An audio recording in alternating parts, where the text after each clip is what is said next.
He's going to be very upset. Oyashiro-sama will be very upset.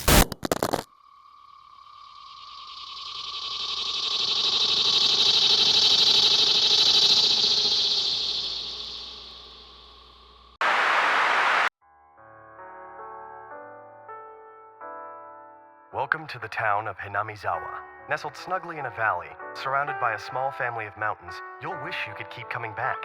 Here, the locals live their day-to-day life happily, even taking time out of their day to smell the flowers. Rich with history, the shrine and surrounding area are perfect for a serene walk or even a picnic. And once every year, you can enjoy the culture of Hinamizawa through Watanagashi, or the Cotton Drifting Festival. With food, games, and even the main ceremony itself, this further proves that you'll kill for Hinamizawa.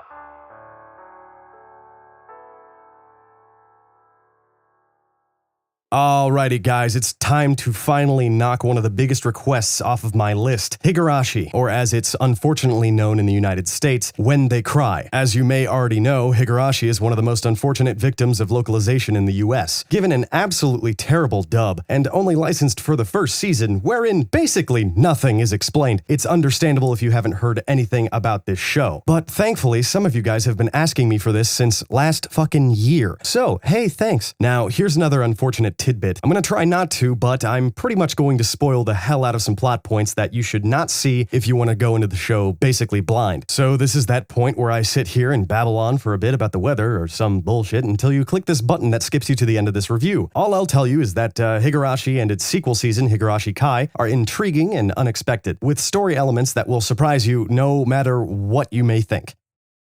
Okay, what the fuck? What the fuck is this show? So Higurashi starts out with Keiichi-kun, some random kid who's recently moved to the rural town of Hinamizawa. As he settles into his new life there, he hears of a festival called Watanagashi, or Cotton Drifting Festival. It's also rumored that on that night for the last few years, somebody dies and somebody goes missing, typically in a strange and brutal fashion. As Keiichi tries to learn more about these murders, it becomes very apparent that his friends and neighbors are actually hiding something from him, due to the fact that sometimes they'll basically just freak the hell out and go batshit loco at the drop of a hat. Here's an example. Keiichi-kun こそレナたちに嘘や隠し事をしてないかな。してないよ。嘘も隠し事も。嘘だよ。どうして嘘だって。嘘だMilady. His classmates confront him, leaving him terrified and paranoid, as he rightly should be. Finally, they show up at his house unexpectedly, and after being cornered and overpowered, he manages to break free and...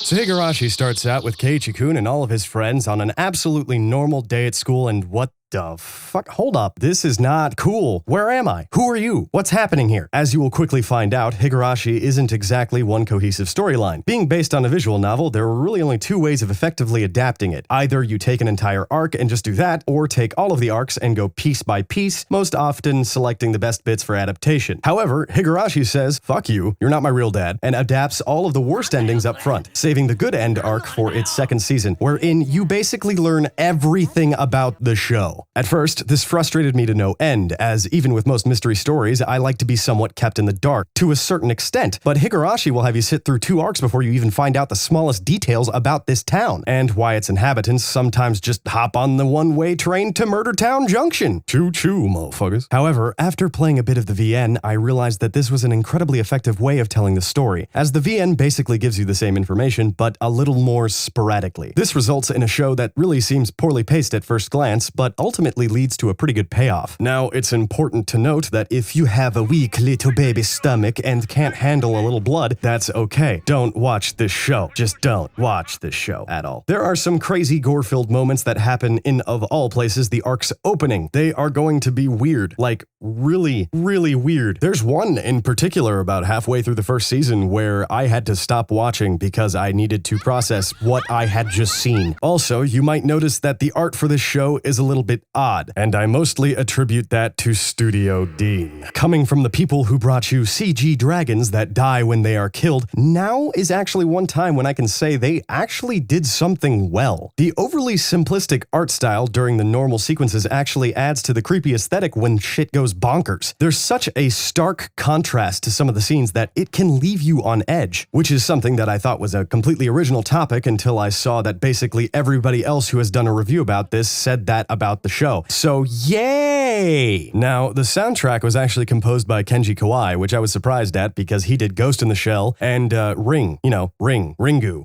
That super scary movie that you went to see a long time ago where the girl comes out of the VHS tape. It kind of got bastardized in the US cinema, but that's America for you. Plus, this was back in how old is this movie? Really? Oh my God. I remember being in school when this came out. I am an old person. Back on topic, however, disappointingly, the majority of the show's soundtrack is upbeat and lighthearted bits used when everything's still totally fine. However, the darker pieces used in the fucked up moments of the show are some of the most atmospherically creepy and foreboding works of sound I've heard out of a horror genre. Sure, some horror soundtracks are scary to listen to with the high strings and all that stuff. But can you honestly say you would listen to those soundtracks on a regular basis? Probably not. And if you do, I would seriously recommend that you seek professional help. But despite all this, the soundtrack remains relatively listenable. It's rare to hear something that will be generally unsettling and creepy, but manages to have melody and chord structure. Taking all of this into account, if you're looking for a spooky series that will warp your mind, mess with your sense of security, and leave you just the littlest bit paranoid, give a look to Higurashi and its sequel season, Higurashi Kai.